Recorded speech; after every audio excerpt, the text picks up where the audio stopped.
அனைவருக்கும் வணக்கம். நம்முடைய கவிஞர் கலாப்ரியா அவர்களுக்கு அவருடைய கலாப்ரியா 75 என்கிற இந்த கொண்டாட்டத்தில் பங்கேற்பதில் தனிப்பட்ட முறையிலும் தமிழ்நாடு முற்போக்கு எழுத்தாளர் கலைஞர் சங்கத்தின் சார்பிலும் என்னுடைய வாழ்த்துக்களையும் மகிழ்ச்சிகளையும் இந்த நேரத்திலே தெரிவித்துக் கொள்கின்றேன். இந்த அமர்வுக்கு கவிஞர் சமயவேல் அவர்கள் தலைமை தாங்கியிருக்க வேண்டும். அவர் இல்லாத சூழ்நிலையில் அந்த பொறுப்பை நிறைவேற்றி தரும்படி நண்பர்கள் கேட்டிருக்கிறார்கள். ஒருவருடைய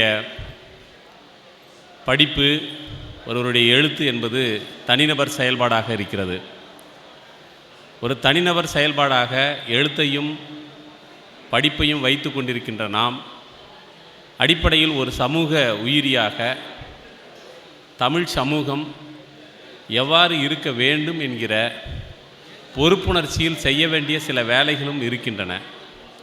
எழுத்தாளர்கள் சமூகத்திற்கு அப்பாற்பட்டோ சமூகத்திற்கு மேலிருந்தோ அல்லது வெளியிலிருந்தோ எது ஒன்றையும் செய்துவிட முடியாது என்கிற புரிதல் மிக அவசியமாக இருக்கிறது. அத்தகைய புரிதலிலிருந்து வாழ்வு அனுபவங்களை, தன்னுடைய மொழியின் தொன்மையை, தன்னுடைய பண்பாட்டின் தொடர்ச்சியை கலாப்ரியாவினுடைய எழுத்துக்களிலே நாம் பார்த்து கொண்டிருக்கின்றோம். அது முன்வைக்கக்கூடிய நுட்பமான அரசியல் விஷயங்களை எல்லாம் அவர் எந்த ஒரு கட்சி சார்ந்த அரசியலையும் தன்னுடைய படைப்புகளில் வைக்கவில்லை. அவ்வாறு வைக்கவும் முடியாது இலக்கியத்திற்குள். அது அதிகாரத்திற்கு எதிரான ஒரு சிறிய முணுமுணுப்பை கூட நாம் ஒரு கலகமாகத்தான் எடுத்துக்கொள்ள வேண்டியிருக்கும். அப்படி ஏராளமான கலகங்களை நாம் கலாப்ரியாவினுடைய கவிதைகளில் நம்மால் பார்க்க முடியும். அவருடைய வேனல் நாவலுக்கு எழுதிய முன்னுரையில் ஒரு வரி வரும், நாம் எல்லோரும் காலி பாத்திரங்கள் தானே என்று ஒரு வரி வரும். அந்த காலி பாத்திரம், நாம் எல்லோரும் காலி பாத்திரமாக இருக்கிற ஒரு கட்டம் இருக்கிறது. அந்த காலி பாத்திரத்தில் யார் எதை கொண்டு நிரப்புகிறார்கள் என்பது தான் நாம் கவலை கொள்ள வேண்டிய விஷயம் அல்லது அக்கறை செலுத்த வேண்டிய விஷயம். அந்த காலி பாத்திரங்களாக இருக்கக்கூடிய நம்மில் யார் எதை கொண்டு நிரப்புகிறார்கள் என்று பார்க்கிற போது சமகாலத்தில் எழுதி கொண்டிருக்கிற பலருக்கும் கலாப்ரியாவினுடைய கவிதைகள் அதிலே நிரப்பப்பட்டிருக்கிறது என்பதை நாம் பெருமையோடு இந்த நேரத்திலே சொல்லிக்கொள்ள விரும்புகின்றேன். தமிழ் இலக்கிய வெளிக்கு அப்பால் தங்களுடைய செயல்பாடுகளை யாரெல்லாம் நீட்டித்து கொண்டிருக்கிறார்கள் என்று பார்க்கிற போது மிக முக்கியமான தருணங்களில் கலை இலக்கிய உலகத்திற்கு வெளியே சென்று வெகு மக்களோடு கைகுலுக்கக்கூடிய சில தருணங்கள் கலை இலக்கியவாதிகளுக்கு ஏற்படுகிறது. அப்படி ஏற்படக்கூடிய நேரங்களில் உடனடியாக நமக்கு குரல் கொடுப்பவர்களாக நாம் சிலரை மட்டுமே அடையாளப்படுத்த முடிகிறது. தோழர் எஸ்விஆர், தோழர் மார்க்ஸ், பிரபஞ்சன் இருக்கும் வரைக்கும் பிரபஞ்சன், தோப்பா இருக்கும் வரை தோப்பா என்று வெகு சிலரையே நாம் பொது விஷயங்களுக்கு, கலை இலக்கியம் சார்ந்த விஷயங்களோடு சேர்த்து பொது விஷயங்களுக்கும் நம்பி யாரையாவது அழைக்கலாம், எல்லாம் இருக்கிறோம் ஆனால் ஒரு பெருசு இருந்தால் கொஞ்சம் நல்லா இருக்குமே அப்படின்னு நம்ம நினைக்கும் போது சமகாலத்தில் உடனடியாக நமக்கு ஒரு மூத்த அண்ணனைப் போல, ஒரு நம்முடைய ஒரு குடும்பத்தின் பெரியவரைப் போல நம்மால் நினைவுக்கு உடனடியாக வந்து சேர்கிறவர் தொடர் கலாப்ரியாவாக இருக்கிறார் என்பதை நான் உண்மையில் மகிழ்ச்சியோடு இந்த நேரத்திலே உங்களுக்கு பதிவு செய்ய விரும்புகின்றேன். ஒரு நல்ல ஆரோக்கியமான கருத்து வெளிப்பாட்டு சுதந்திரத்தை கொண்டாடக்கூடிய ஒரு சமூகத்தை நாம் உத்தரவாதப்படுத்தி கொள்ள வேண்டியிருக்கிறது. அதற்கான ஒரு குரல் கொடுக்க வேண்டிய தருணங்கள் வருகிற ஒரு நேரத்திலெல்லாம் நான் கலாப்ரியா அவர்களை உரிமையோடு அழைத்திருக்கின்றேன். அந்த நேரங்களிலெல்லாம் அவர் இன்முகத்தோடு தன்னுடைய சம்மதத்தை தெரிவித்திருக்கிறார் என்பதை நான் இந்த நேரத்தில் சொல்ல விரும்புகின்றேன். குறிப்பாக நாடு ஒரு கடுமையான சூழலை எதிர்கொண்டிருந்த நேரத்தில் ஒரு தேர்தல் வருகிறது.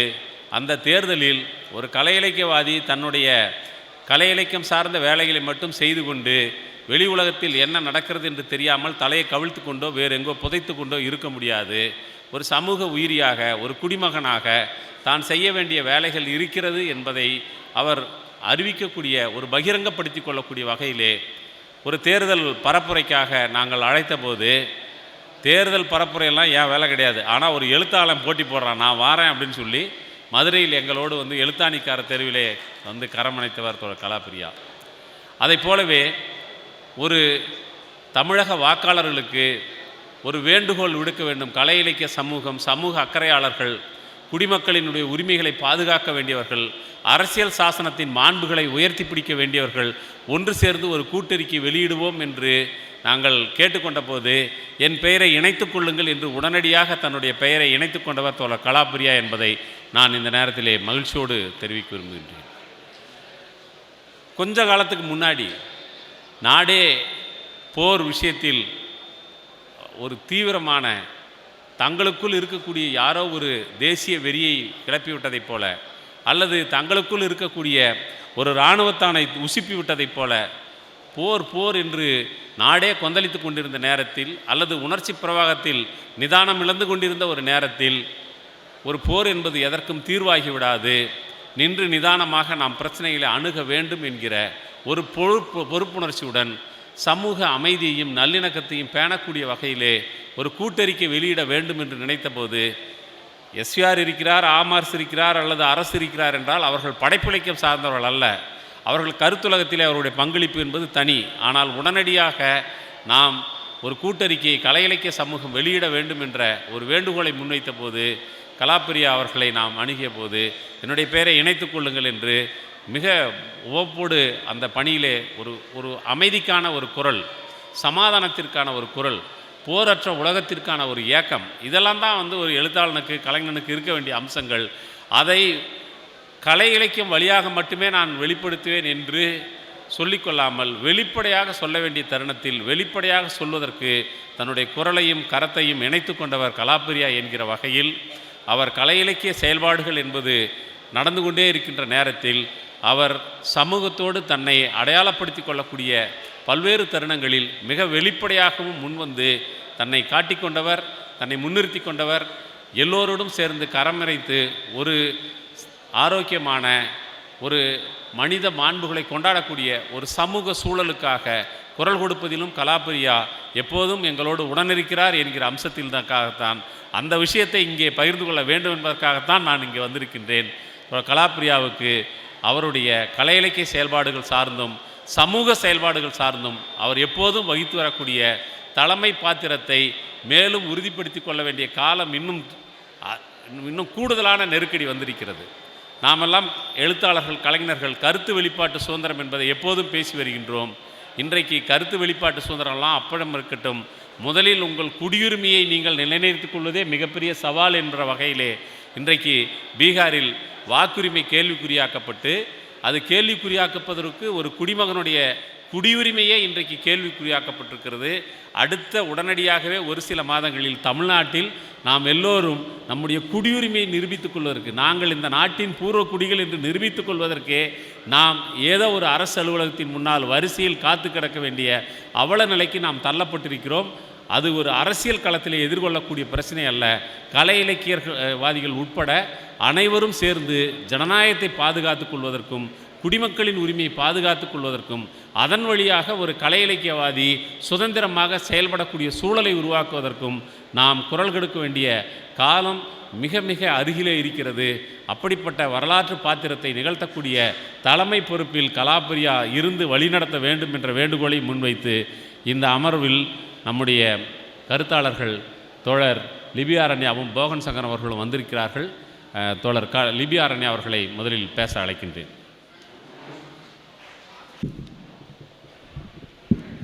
எப்போதும் பசித்தவர்கள் பக்கம் நிற்க வேண்டும்னு அந்த பள்ளிக்கூடத்திலிருந்து வந்தவங்க நாங்கள். பசித்தவர்களுக்கு எதிரான ஒரு நேரத்தில் பேசும்படியாக இருக்குது.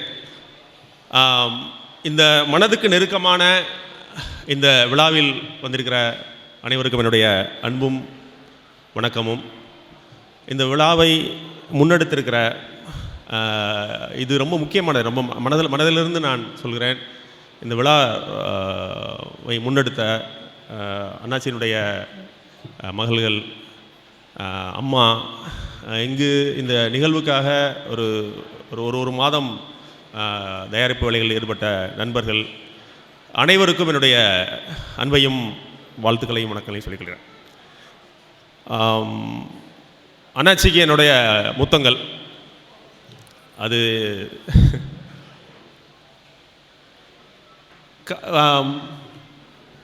அண்ணாச்சியை பொறுத்தவரை நானும் முருகேச மாட்டின்னு பேசியிருந்தேன் காலையில். கவிதைகளில் கலகம் அப்படின்னு நான் சொன்னேன், சிறப்புலகரம் இல்லைனே அப்படின்னு. மதுரைக்காரங்க சிறப்புலகரம் சொன்னாலுமே குண்டுலாக தான் வரும். கவிதைகளில் கலகம் தான். அவரை கலகக்காரன்னு சொல்ல முடியாது. நான் கலகக்காரன்னு சொன்னாலும் குண்டுலாக தான் வரும். எங்களுக்கு லா வந்து தொலைக்காது. அந்த அடிப்படையில் எனக்கு இப்போ சமீபத்தில் வந்து வகுப்பறைகளில் பா வடிவத்தில் உட்காரணுன்னு ஒரு செய்தி ஒன்று போயிட்டே இருந்தது. அது கல்வித்துறையில் சொன்னாங்க. அப்புறம் நடைமுறை காரணங்களால் அப்புறம் அதை அவங்க வித்ட்ராயல் பண்ணிட்டாங்க. வாய்ப்பு இருந்தால் செய்யுங்கன்னு வித்ட்ராயல் பண்ணிட்டாங்க. எனக்கு கலாபரி அண்ணாச்சி தான் இந்த விழாவெல்லாம் தொடங்கிட்டு இருக்கும்போது எனக்கு ஞாபகம் வந்தது. எனக்கு நீங்கள் இந்த பா வடிவத்தில் உட்கார வைக்கிறதுங்கிறது வந்து கடைசி பெஞ்சை காலி பண்ணுறது. நீங்கள் வகுப்பறையில் எல்லா பெஞ்சும் வெவ்வேறு பலகையில் செஞ்சுருக்கலாம். கடைசி பெஞ்சு தான் சங்க பலகையில் செஞ்சது. அந்த சங்கப்பலகை அவ்வளோ சீக்கிரமாக எல்லாருக்கும் இடம் கொடுக்காது. நீங்கள் கடைசி பெஞ்சில் உட்கார்றவங்களுக்குன்னு ஒரு கலைக்கூறு இருக்கும். நான் என்ன புரிஞ்சுக்கிட்டேன்னா, ஒருவேளை கடைசி பெஞ்சு காலி ஆயிடுச்சுன்னா தமிழ்நாட்டில் கலைஞர்களே காலி ஆயிடுவானே, எதுனா கலைக்கொல்லி மாதிரி இருக்கேன்னு நினச்சேன் நான். நல்ல வேலைக்கு வந்து அந்த இதை வந்து வித்ட்ராயல் பண்ணிட்டாங்க. கலாபரி அண்ணாச்சிக்கு வந்து தொடர்ச்சி இல்லாமல் கூட போயிடும் பா வடிவத்தில் உட்கார வச்சா அப்படின்னு எனக்கு தோணுச்சு. அண்ணாச்சியினுடைய கவிதைகளை வந்து பொதுவாக எல்லாரும் ஒரு விஷயத்த யுனானிமஸாக சொல்கிறது, அது அணிவகுப்பு, காட்சிகளோட பாடல் என்று ஒன்று சொல்லலாம். நிச்சயமாக அது உண்மையும் கூட. ஆனால் இதில் காட்சிகளினுடைய அந்த பாடல் என்பது எங்கிருந்து வருது அப்படின்னா, நமக்கு ஒரு நீண்ட தொடர்ச்சி இருக்குது. சங்க பாடல்கள் வந்து காட்சிகளோட சித்திரம்தான். அப்படி பார்க்கும்போது அண்ணாச்சியை வந்து சங்க பாடல்களில் இருக்கிற சித்திரமும் இப்போ அண்ணாச்சி கவிதைகளுடைய சித்திரமும் வேறு தான். ஆனால் ஏன் வேறேன்னா, நிலம் தெரிஞ்சிருக்கு, உரிப்பொருள்கள் தெரிஞ்சிருக்கு, கருப்பொருள்கள் தெரிஞ்சிருக்கு, அப்போ வேற ஒன்றா இருக்குது. ஆனால் தொடர்ச்சி இப்படி வருது. இப்போ ஒரு முக்கியமான கேள்வி ஒன்று இருக்குது. சங்கம் எடுக்கும் போதே நீங்கள் மேல் கணக்கு இருக்குது, கீழ் கணக்கு இருக்குது. மேல் கணக்கு ஒரு தனி கோத்திரம், கீழ் கணக்கு ஒரு தனி கோத்திரம். ஏன்னா அதில் நீதி, அறம் இதெல்லாம் வந்துடுது. நீதி வந்துடுது. அறம் இல்லை, நீதி வந்துடுது. இப்போ அண்ணாச்சியை வந்து மேல் கணக்கு கோத்திரத்தில் சேர்க்குறதா, கீழ்கணக்கு கோத்திரத்தில் சேர்க்குறதா அப்படின்னா, நிச்சயமாக அவர் கீழ்கணக்கு கோத்திரத்தில் வரமாட்டார். அண்ணாச்சியை நம்ம வந்து மேல் கணக்கு கோத்திரத்தில் தான் நம்ம சேர்க்க முடியும். அவருடைய பொயட்ரி அப்படி தான் கொண்டு போய் அவரை அடையாளப்படுத்தும். ஏன்னா நீங்கள் வள்ளுவனோட கல்லுண்ணாமையை தூக்கிட்டு போய் அண்ணாச்சி முன்னாடி நின்றுன்னு வச்சுக்கோங்களேன், அந்த அதிகாரத்துக்கு எதிராக தான் அவர் இயங்குவார். அது மட்டும் இல்லை, நீங்கள் அழுக்காறு, அவா, வெகுளி, இன்னாச்சொல் இந்த நாளும் போனாதான் அறம்னு அவர் சொல்கிறார். நீங்கள் அண்ணாச்சியினுடைய கவிதைகளில் அழுக்காறு, அவா, வெகுளி, இன்னாச்சொல்லாம் எடுத்துட்டிங்கன்னா அந்த உருள் பெருந்தோரில் 4 சக்கரத்தையும் நீங்கள் எடுத்துடுவீங்க. நீங்கள் அந்த உருள் பெருந்தேரில் இந்த 4ம் சக்கரமாக இருக்கு. நான் இதை வந்து இதனுடைய சிறப்பு இயல்பாகவே நான் சொல்கிறேன். ஏன் அப்படின்னா, நீங்கள் இதுதான் கவிதையில் அவர் செய்த கலகம்னு நான் சொல்லுவேன். நான் பொதுவில் பேசக்கூடிய அறங்கள், பொதுவில் பேசக்கூடிய, ஏன்னா பொதுவாகவே இது ஒரு நாடக மரபு. நம்ம பொதுவில் பேசுகிற விஷயங்களுக்கு எதிராக மனம் அது தன்னுடைய அகத்தில் அவ்வளவு மனம் குறைந்த அருவருக்கத்தக்க சில மலர்களை மனதுக்குள்ளே வச்சுருக்கோம். அதை வந்து எடுத்துக்கொண்டு வந்து நம்மகிட்ட கொடுத்த ஒரு கலாபரியா என்னாச்சு. இதில் நீங்கள் சங்கத்தோட தொடர்ச்சின்னு நான் என்ன சொல்கிறேன்னா, உடலும் மனமும் அதனுடைய பலம் பலவீனங்களோடு புழங்குகிற சுதந்திர வெளியை வந்து அண்ணாச்சி தன்னுடைய கவிதைகளில் வந்து முயன்று பார்த்துருக்கிறாரு. நம்ம ஊரில் சொல்லுவாங்க, தேங்காய் பால்னா பால் நல்லதுன்னு சொல்லுவாங்க. திருக்குறள்னால் எங்களுக்கு 3வது பால் தான். அண்ணாச்சியோட பொயட்ரிக்குள்ளார அப்படி தான் ஒன்று ஒர்க் ஆகும். நீங்கள் கவிதைகளில் கலகம் என்று நான் வந்து சொல்வது, பொதுவில் நாம் சொல்ல முடியாத விஷயங்களை அவர் பொயட்ரிக்குள்ளார வச்சுருக்கிறார். நமக்கு ஒரு நாடக மரபு இருக்குது. நம்ம போகனோட பேசிகிட்டு இருக்கும்போது நம்ம வீட்டுக்குள்ளார நம்ம தலை கலைஞ்சிருப்போம். நான் வெளியில் போகும்போது நிலை கண்ணாடி முன்னாடி சீவிட்டு போகிற ஒரு பழக்கம் இருக்குது. இங்கேயே ஒரு நாடகம் தொடங்குதுன்னு வச்சுக்கோங்களேன். ஆனால் கவிதைக்குள்ளார வந்து கலைந்த முடியோடு திரிகிற ஏற்பாட்டை ஒரு கலக வடிவமைப்பாக அண்ணாச்சி தொடர்ந்து கவிதைகளில் அதை வச்சுட்டே இருக்கிறார். இதை தாண்டி நான் என்னால் ஒன்று சொல்ல முடியும், ஒரு விஷயத்தை சொல்ல முடியும். கவிதைகளில் அந்த கலகம் வந்து என்ன மாதிரி ஆப்ரேட் ஆகுது அப்படின்னா, ஒரு சம்பவம் எனக்கு ஞாபகம் வருது. எங்கள் அத்தையோட வீட்டில் நாங்கள் எல்லோரும் உட்காந்துருக்கிறோம் ஒரு ஞாயிற்றுக்கிழமையில், என்னோட சின்ன வயதில், நான் ஒரு 10வது 12வது படிச்சிருந்த காலத்தில். எங்கள் அத்தையோட பொண்ணுக்கு ஒரு குழந்தை, ஒரு 4 வயசு 5 வயசில் ஒரு குழந்தை, துடுக்கா பேசக்கூடியது. ஒரு ஞாயிற்றுக்கிழமை சாப்பாடை முடிச்சுட்டு எல்லாரும் அத்தை மாமா எங்கள் எல்லாரும் அத்தாச்சி எல்லாரும் உட்காந்துருக்கிற அந்த ஹாலில் அவன்கிட்ட ஏதோ பேசினா வினோதமாக வேடிக்கையாக சொல்லிகிட்டே இருப்பான். அப்போ ஒரு கேள்வி சொன்னாவன் என்னென்னா, அவர் எங்கள் அத்தா கேட்குறாரு, அவர் எப்பரா மாடுக்கு பால் கறப்பாங்கன்னு. ஆக்சுவலாக என்ன செய்வான்னா, அவன் உட்காந்து அந்த பால் கறக்கிற விஷயத்தை அவன் நடிச்சு காமிப்பான். இது ஒரு என்டர்டெயின்மெண்ட். அங்கே அவர் என்னை கேட்குறாரு, அவன் என்ன மூடில் இருந்தான்னு தெரியல, அவன் ஒரு சொல்லி, இப்போ சொல்ல முடியாது, இந்த மேடையில் நல்லா சொல்ல முடியாது, அந்த சொல்லி அதிலிருந்து கறப்பாங்கன்னு சொல்லிட்டான். அடுத்த செகண்டு அந்த அவையே காலி ஆயிடுச்சு. அத்தை தெரிச்சு ஓடுறாங்க, அத்தாச்சியை தெரிச்சு ஓடுறாங்க, எல்லாரும். அவன் அந்த பார்லிமெண்ட்டே கலைச்சிட்டான் ஒத்த சொல்ல. நீங்கள் இது மாதிரி ஒரு சொல் வழியாக தெரிச்சு ஓடுகிற தன்மை இருக்கு இல்லைங்களா? இதில் அண்ணாச்சியினுடைய கலாப்ரியாவினுடைய கவிதைகளை பொறுத்தளவில் நீங்கள் பல்கலைக்கழகங்களில் வைக்க முடியாத கவிதைகள்னு ஒன்று லிஸ்ட் இருக்கும், பொதுவில் உரத்து வாசிக்க முடியாத கவிதைகள்னு ஒன்று இருக்கும். இதை நான் கவிதைகளினுடைய கழகமாக, ஒரு கழகத்தை நீங்கள் அட்மிட் பண்ண முடியாது, ஒரு ஒழுங்குக்குள்ளே அட்மிட் பண்ண முடியாது. இந்த வேலையை கவிதைகள் தொடர்ந்து கலாப்ரியாவுடைய கவிதைகள் செஞ்சிட்ருக்கு அப்படி. ஆனால் இதில் ரொம்ப ஐரணியாக முரணாக ஒரு விஷயம் என்ன இருக்குன்னா, நீங்கள் கூட்டிலேருந்து அந்த குஞ்சு பறவை அப்படியே பறந்து அப்படியே விழுகுது, அதுவும் பறக்கிறதா நினச்சிச்சின்னு சொல்லும்போது கடைசியில் ஒரு சவுண்டு வரும், ரொம்ப ரொம்ப ரொம்ப ஹாரரான சவுண்டு, அது சொத்துன்னு ஒரு சவுண்ட். எனக்கு ஒவ்வொரு முறையும் அந்த போய்ட்ரியை வாசிக்கும் போதும் கடைசி லைனில் சத்தம் தான் எனக்கு சொத்து. அவ்வளோ வயலன்ஸாக அது இருக்கும். அந்த விரன்ற லாரியுடைய விரலில் தலை நசுங்குச்சுன்னு சொல்லுவாங்க. இது இந்த வன்முறைக்கு பின்னாடி என்னன்னு பார்த்தீங்கன்னா, என்னால் ரொம்ப துல்லியமாக ஒன்றை சொல்ல முடியும். இந்த வன்முறையின் வழியாக அவர் அன்பைத்தான் கோருகிறார். நீங்கள் அம்மாவை தூக்குன்னு இப்படி விரிக்கிறது இருக்குது, அம்மாவை தூக்கு வைப்பதற்கு ஏதாவது பொருளை போட்டு உடைக்கிறது இருக்குது. இது 2வது குழந்தையாக தான், அந்த வழிமுறையாகத்தான் வன்முறையின் வழியாக எப்போதும் அன்பை கோருகிற ஒரு குரலாக கலாப்ரியாவினுடைய குரல் இருக்கிறது என்று நான் பார்க்குறேன். இதை மட்டும் நான் சொல்லிட்டு முடிச்சலான்னு நினைக்கிறேன். அண்ணாச்சியினுடைய மொத்த கவிதைகளும் வலியாலும் ஏக்கத்தாலும் நிரம்பியது.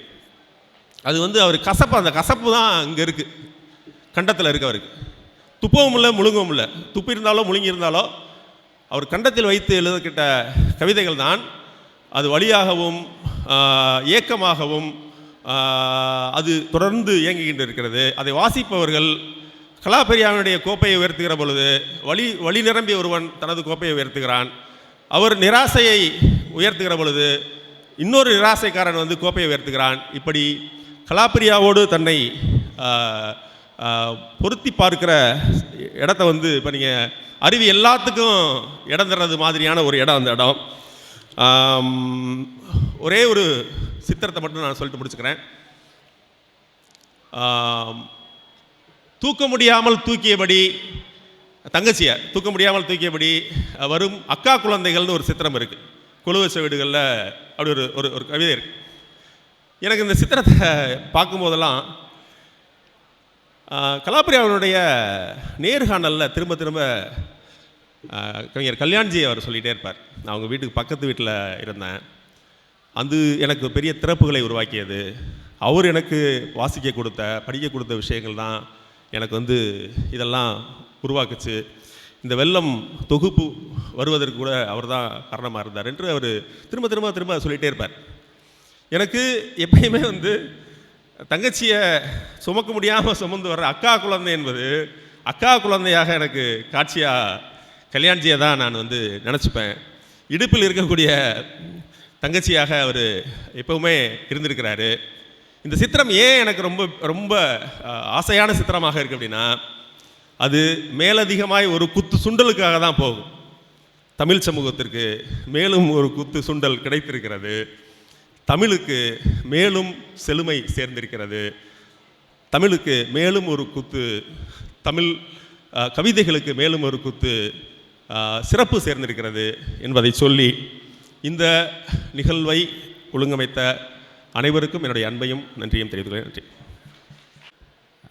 கலாப்பிரியாவினுடைய கவிதைகளைப் போலவே அவருடைய ஆப்புனைவு எழுத்துக்களும் மிக முக்கியமானவை. குறிப்பாக அவர் தமிழ் சினிமாவை பற்றி, ஒரு சினிமாவோடு சேர்ந்து அவருடைய வாழ்க்கை எப்படியெல்லாம் பின்னி பிணைந்திருக்கிறது என்பதை பற்றி அவர் எழுதிய கட்டுரைகள் எல்லாம் மிக மிக முக்கியமானவை. அவை ஒரு காலத்தினுடைய வரலாற்றோடு பின்னி பிணைந்தவை. அவ்வாறாக அவர் எழுதி சென்ற கட்டுரைகளும் நாம் இங்கே விவாதத்திற்கு எடுத்துக்கொள்ள வேண்டிய விஷயங்கள் தான், கவனப்படுத்த வேண்டிய விஷயங்கள். ஆப்புனைவு சார்ந்து போகன் சங்கர் அவர்கள் பேசுவதாக அவருக்கு தலைப்பு கொடுக்கப்பட்டிருந்தாலும் இந்த உணவுக்கு செல்லக்கூடிய நேரத்தில் அதை விரிவாக பேச முடியுமா என்கிற ஒரு தயக்கத்தோடே அவர் வருகிறார். இருந்தாலும் அவருக்கே உரிய விஷயங்களில் அவர் பேசி நிறைவு செய்யட்டும் என்று அழைக்கின்றேன். போகன் சங்கர் அவர்கள். வணக்கம். எப்போதும் கலைக்கும் கலைஞர்களுக்கும் நடுவில் சாப்பாடு ஒரு பிரச்சனையாகவே இருக்கிறது. அது ஒன்று இப்போதும் அது நிகழ்ந்திருக்கிறது அப்படின்னு நான் நினைக்கிறேன். இப்போது இந்த தலைப்பு அது ஒரு பக்கம் இருக்கட்டும். இப்போ நான் கலாப்பிரியாவை பற்றி, இப்போ நான் அறிந்த கலாப்பிரியா நான் முதலில் வாசித்த என்னுடைய கடைசி கவிதை தொகுப்பு சில நாட்களுக்கு முன்பு கோவை புத்தக திருவிழாவில் வெளியிட்டேன். சங்கிலி பூதம் பேர். அதை கலாப்பிரியாவுக்கு தான் சமர்ப்பித்திருந்தேன். நான் அறிந்த கலாப்பிரியா அப்படின்னு ஒரு தனியாக ஒருத்தர் இருக்கார். கலாப்பிரியாவுக்குள்ள எனக்கு தெரிஞ்சு ரெண்டு கலாப்பிரியாக்கள் இருக்கிறாங்க. ஒரு ஆல்பர்ட் காமியூ இருக்கிறாரு, ஒரு தாகூர் இருக்கிறார். ரெண்டும் நேர் எதிரான ஒரு பர்சனாலிட்டிஸ். கலாப்பிரியாவோட கவிதைகள் எப்பொழுதுமே லிபி சொன்ன மாதிரி ஒரு கசப்பும் டெஸ்பேரும் இருக்கும். அந்த டெஸ்பேரும் கசப்பும் இந்த நிகிலிசும் தான் என்னை அவரிடம் ஈர்த்தது. நான் அந்த மாதிரியான ஒரு நபர் என்பதாலும் எதன் மீதும் நம்பிக்கை வைக்க விரும்பாதவனாகவும் அப்போது அதுக்கான ஒரு முகாந்திரங்கள் இல்லாத ஒரு காலகட்டத்தை சேர்ந்தவனாக இருந்தாலும் கலாப்பிரியாவிட ஆரம்ப கால தொகுப்புகள் அவரை அவ்விதம் தான் அடையாளம் காட்டினேன். ஆனால் அவருக்கு இன்னொரு பர்சனாலிட்டி இருக்குது. இந்த ஆல்பர்ட் காமியூவுக்கு நம்மளால் ஆல்பர்ட் காமியூ 75 நடத்த முடியாது. ஆனால் அவரிடம் உள்ள தாகூருக்கு 75 அப்படின்னு நிலவத்தலாம். இப்போ நம்ம கொண்டாடுறது அவரிடம் உள்ள தாகூரை தான் அப்படின்னு நான் நினைக்கிறேன். இப்போ லிபி சொன்ன மாதிரி கலாப்பிரியா பொதுவில் பேச முடியாத அல்லது வெளியே மட்டும் பேசக்கூடிய பாடத்திட்டத்தில் சேர்க்க முடியாத கவிதைகள் கலாப்பிரியா நிறைய எழுதியிருக்கிறார். கலாப்பிரியா அந்த மாதிரி கவிதைகளின் நாயகன் அப்படின்னு தான் நான் சொல்லுவேன். அதை வெளிப்புற பேசும்பாம் பாரதி. இதை வெளிப்படையாக பேசியதில் கலாப்பிரியா தான் முதல் தொடக்கம் என்று நான் நினைக்கிறேன். இப்பொழுதும் அவர்தான் அதற்கான ஒரு வழிகாட்டியாகவும் இருக்கிறார். அவர் எழுத வந்த ஒரு காலகட்டம் ரொம்ப ஃபார்மேட்டிவ் இயர்ஸ். அவர் அகத்திலும் புறத்திலும் ஒரு ஃபார்மேட்டிவ் இயர்ஸ் சொல்லக்கூடியது. அரசியலிலும் இங்கே ஒரு 70s எல்லா விஷயங்களும் புரிந்து புதிய விஷயங்கள் மேலெழுந்து வருகின்றன. திராவிட இயக்கம், கம்யூனிசம் இதெல்லாம் மேலெழுந்து வருது. சினிமா ஒரு மிகப்பெரிய சக்தியாக இங்கு எழுந்து வருகிறது. ஏற்கனவே இருந்த தெய்வங்கள் கீழே விழுந்து விட்டன. இப்போ அதன் மீது நம்பிக்கை வைக்க முடியாது. ஏற்கனவே இருந்த அமைப்புகள் கீழே விழுந்து விட்டன. அதன் மீதும் நான் நம்பிக்கை கொள்ள முடியாது.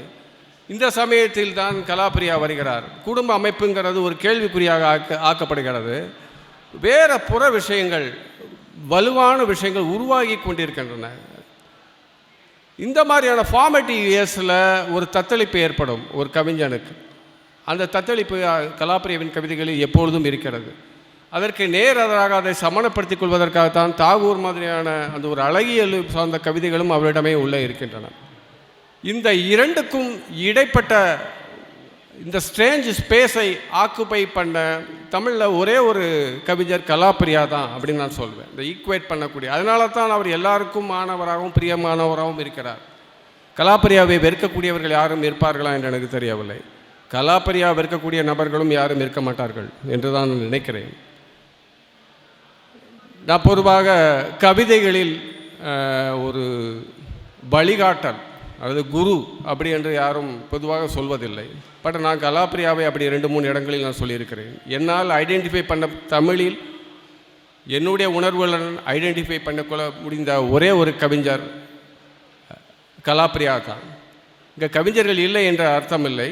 கவிஞர்கள் பல பேர் இருக்கிறார்கள், மிகச்சிறந்த கவிஞர்கள் இருக்கிறார்கள், இந்த அவையிலே இருக்கிறார்கள். ஆனால் அவர்களுடைய கவிதைகள் மிகவும் நன்றாக இருக்கின்றன. ஆனால் அவை என்னுடைய கவிதைகள் அல்ல, அவர்கள் என்னுடைய கவிஞர்கள் அல்ல, நான் அவர்கள் பரம்பரையில் வந்தவன் அல்ல அப்படின்னு எனக்கு முதலே தெளிவாயிடுச்சு. ஸோ என்னால் ஐடென்டிஃபை பண்ணக்கூடிய முடிந்த ஒரே ஒரு கவிஞர் கலாப்ரியா தான். அப்படி தான் நான் இப்பவும் சொல்லிக்கிறேன். இப்போ இந்த நேரத்தில் கலாப்ரியாவின் உரைநடை பற்றி பெரிதாக இப்போ கவிஞர்கள் உரைநடை வந்து எப்பொழுதுமே ஒரு கடினம், அந்த ஷிஃப்ட் வந்து ஒரு கடினமாக இருக்கும்னு சொல்லுவாங்க. பட் கலாப்ரியாவுக்கு அந்த ஷிஃப்ட் வந்து கடினமாக இருக்கவில்லை என்று தான் நினைக்கிறேன். ஏன்னா கலாப்ரியாவுடைய கவிதைகளே உரைநடைத்தன்மை வாய்ந்தவை தான். இப்போது அவருடைய நாவல்கள் வந்திருக்கின்றன, அவையே நேரடியாக பேசக்கூடிய ஒரு தன்மையில் தான் இருக்கின்றன. ஒரு வியக்கத்தக்க சுய விமர்சனமும் பகடியும் அவருடைய கட்டுரைகளில், கவிதைகளில், நாவல்களில் தொடர்ந்து இருந்து கொண்டே வந்திருக்கின்றது. ஆக்சுவலி பார்த்தீங்கன்னா அவருடைய கவிதை, நாவல் அல்லது கட்டுரைகள் இது எல்லாமே இந்த ஃபார்மேட்டே வந்து அவருக்கு எதுவுமே வந்து ஸ்ட்ரிக்ட் ஃபார்மேட்டில் இல்லை. அந்த ஃபார்மேட்டுகள் 3 ஃபார்மேட்டுகளையும் தாவி செல்கிறவராகத்தான் கலாப்ரியா இருந்து வந்திருக்கின்றார். இது ஒரு கட்டத்தில் இந்த 3 ஃபார்மேட்லேயும் ஒரு தென்படுகிற ஒரு இணை அம்சம் கலாப்ரியாவுடன் எப்பொழுதும் இருக்கக்கூடிய ஒரு என்ன சொல்கிறது, ஒரு விதமான அடல்சன்ஸ், ஒரு இளமை. அவர் இப்போவும் அந்த இதை தக்க வச்சுக்கிட்டே இருக்கிறார். இப்போ கடைசியாக ஒரு பாட்டு போட்டாங்க ரவி சுப்பிரமணியம்னு, அதற்கு விஷுவல்ஸ் வந்துச்சு. அந்த விஷுவல்ஸ் வந்து ரொம்ப பியூட்டிஃபுல்லான விஷுவல்ஸ். பட் அதை உருவாக்குனது எல்லாம் ஏஐன்னு சொல்லக்கூடிய ஆர்டிஃபிஷியல் இன்டெலிஜென்ஸ். இது ஒரு ஸ்ட்ரேஞ்சான ஒரு இருக்குது பாருங்கள், fake emotions, but they are very beautiful. அதை ஒரு கம்ப்யூட்டர் உருவாக்குது. மனிதர்களால் உருவாக்க முடிந்ததை விட மிக அழகாக மனிதர்களை உருவாக்குகிறது. இப்போது கலாப்ரியா இப்படி ஒரு காலகட்டத்திற்கும், இந்த 1970s மனிதன்கிறவன் தனி வியக்தியாக மேலெழுந்து வந்த காலகட்டத்திற்கும், தெய்வங்கள் வீழ்ந்து மனிதன் மேலெழுந்து விழுந்த காலகட்டத்திற்கும், இயந்திரங்கள் மேலெழுந்து வருகிற காலகட்டத்திற்கும் இடைப்பட்ட ஒரு நேரத்தில் ஒரு இவ்வளவு நீண்ட காலமாக கவிதை எழுதி கொண்டு வருகிறார். பொதுவாக கவிஞர்களுக்கு ஆயுள் குறைவு என்பார்கள். இல்லாட்டா அவங்க எழுதுகிற கவிதைக்கு ஆள், அவங்க நீண்ட காலம் வாழ்ந்தால் அவங்க எழுதுகிற கவிதைக்கு ஆயுள் குறைவு என்று சொல்வார்கள். இந்த 2 முரண்களையும் கடந்தவர் கலாப்ரியா என்று நான் சொல்லிக்கொள்ள ஆசைப்படுகிறேன். ஸோ இந்த அடல்சன்ட், அந்த இளமையின் காரணமாகவே அவர் எங்களுக்கு எனக்கு அண்ணாச்சி கிடையாது, அப்பா கிடையாது, கலாப்ரியா அவ்வளவுதான். தேங்க்யூ. இந்த படைப்பரங்கம் நிகழ்வு நிறைவு பெறுகிறது. இதை அடுத்து பாராட்டரங்கம், தமிழிசை, கதை சொல்லல் அப்படின்னு தொடர்ந்து நிகழ்ச்சி இருக்குது. இப்போ வந்து உணவு இடைவேளைன்னு சொல்லியிருக்கோம். உணவு அருந்திவிட்டு நிகழ்ச்சியை தொடங்கும்.